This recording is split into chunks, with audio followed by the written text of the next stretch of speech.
कि बच्चों की सारी ख्वाहिशात पूरी ना करें। घर के अंदर एक, जिसे हम कहते हैं ना, जो आप लोग SOP कहते हैं, स्टैंडर्ड ऑपरेटिंग प्रोसीजर्स, और एक TORs कहते हैं, टर्म ऑफ रेफरेंसेस। आपके घर के अंदर एक उसूल, एक कानून, एक ज़ाब्ता बना होना चाहिए, और वो ज़ाब्ता सबको एक्सप्लेन किया गया हो और बच्चों को भी पता हो ये होगा, ये नहीं होगा। फॉर एग्जाम्पल कि भाई मोबाइल हमारे घर में 18 साल से कम, 12 साल से कम उम्र के बच्चे को मोबाइल नहीं, अब ये कानून है बस। और ये नहीं कि आप बच्चे पे सख्ती कर रहे हैं, आपने एक पॉलिसी बनाई है और उस पर अमल किया जा रहा है। घर के तमाम अफराद मगरिब की नमाज के बाद खाने पे इकट्ठे होंगे, ये आपने कानून बना दिया घर के अंदर, अब सब लोग इकट्ठे होंगे। ये सख्ती नहीं है, ये सख्ती नहीं है, ये सख्ती नहीं है। इसको वायलेट करने पर जो आपने, पनिशमेंट में नहीं कह रहा, जो आफ्टर रिजल्ट है, मेक श्योर करें कि वो करना है।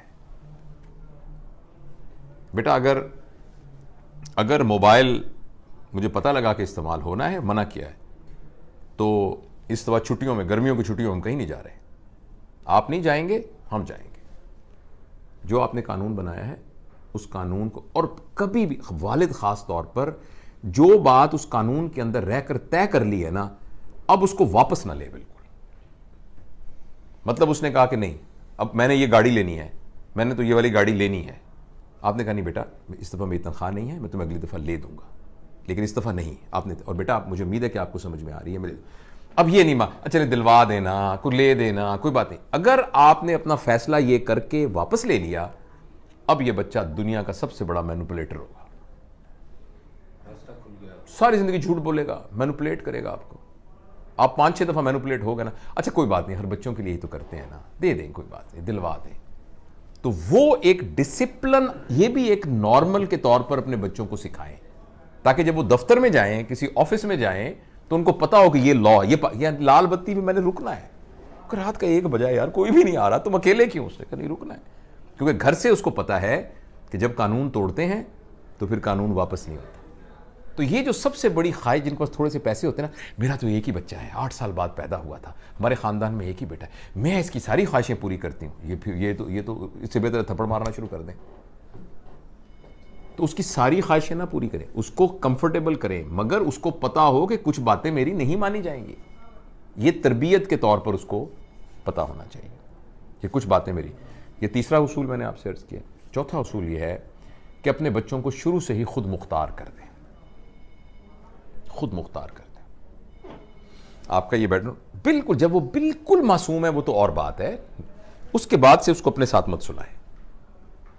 ये जो मास्टर बेडरूम का कॉन्सेप्ट है ना, कि वो बच्चा यूं, आपका बेडरूम है, ये साथ से ये छोटा बेडरूम है, बीच में कोई कुंडी नहीं है, दरवाजा नहीं है, लेकिन एक है वो अलग से, लेकिन आपके एक्सेसिबल है, आप उठ के एकदम यहां से यूं जा सकती हैं। उसमें आपने बैरियर लगाए हुए हैं, जो कुछ भी है, लेकिन उसको शुरू से ही अकेला सुलाएं। जब आप जफियां डाल डाल के उसको सोएंगे ना, मामा मुझे डर लग रहा है, मामा मुझे, तो वो 40-50 साल की उम्र में मामा डर, हम ऑपरेशन करते हैं ना, 70 साल की खातून है तो कहते हैं अम्मा को बताना नहीं कि ऑपरेशन है, अम्मा एक्सरे खींचने ले जा रहे हैं, अंदर हरे कपड़े पहने हुए हैं, एनेस्थेटिस्ट ने यहां ब्रेनला लगाया हुआ है, ऊपर लाइट नजर आ रही है, मरीज को यहां लटाया हुआ है, 70 साल उम्र है, अम्मी एक्सरे कर रहे हैं आपके, एक्सरे। मेरा बेटा एक्सरे कर रहे हैं, ऑपरेशन नहीं मैंने कराना, नहीं अम्मा ऑपरेशन नहीं कर रहे आपका, एक्सरे करा रहे हैं, ठीक है ना। अब सबको अंधों को ऑपरेशन थिएटर बार बड़ा बड़ा लिखा हुआ है, नहीं मेरा ये तो ऑपरेशन नहीं अम्मा एक्सरे करने ले जा रहे हैं आपको। तो उस उम्र तक भी ना वो मामा में डर लग रहा है, वो इस तरह होगा। एक जिस तरह मैं इसकी एक मिसाल देता हूं, हमारे पास बच्चे आते हैं ना, 4 साल के बच्चे, पैम्पर बांधा हुआ है, पैम्पर अब जो ना एक ऐसी यानी जबरदस्त वो बन गई है ना, ये एक सिंबल बन गया है उसका। अब जिस 5 साल के बच्चे को आपने पैम्पर बांध दिया ना, उस बच्चे को कंप्यूटर चलाना आ जाएगा, उसको पेशाब करना नहीं आएगा, उसकी टॉयलेट ट्रेनिंग नहीं होगी, उसकी कंप्यूटर लिटरेसी डेवलप हो जाएगी, ठीक है ना। तो आपने खुद मुख्तार नहीं उसको किया हुआ, आप रात को उठने के तकलीफ की वजह से आपने उसको पैम्पर, आप खुद बताएं मेरी ट्राउजर में थोड़ा सा गीला लगा हुआ हो, मैं बैठ सकता हूं? बच्चे ने सारी रात पेशाब पखाना उस पैम्पर के अंदर किया हुआ है। ये मैं एक मिसाल दे रहा हूं। तो बच्चे के ऊपर जैसे माएँ पुराने जमाने में पोतड़े रखती थी ना, तो जो ही उसने पेशाब किया सबको पता लग गया, एक पैनिक क्रिएट, ओ काके ने पेशाब कर दिया, काकी ने पेशाब कर दिया, एकदम पैनिक क्रिएट होना। तो बच्चे ने रजिस्टर कर लिया कि भाई ये जो मैं कुछ हरकत की है ना मैंने, ये माँ ने इसकी रजिस्टर नहीं, तो आपको देखिएगा वो 3 महीने का बच्चा आपको पहले बता देगा मैंने पेशाब करना है। वो कुछ ना कुछ इंडिकेटर करेगा जो मां को पता लग जाएगा कि ओह काके को पेशाब आ रहा है भाई। इनमें एक मिसाल दी है, बच्चे को खुद मुख्तार करें।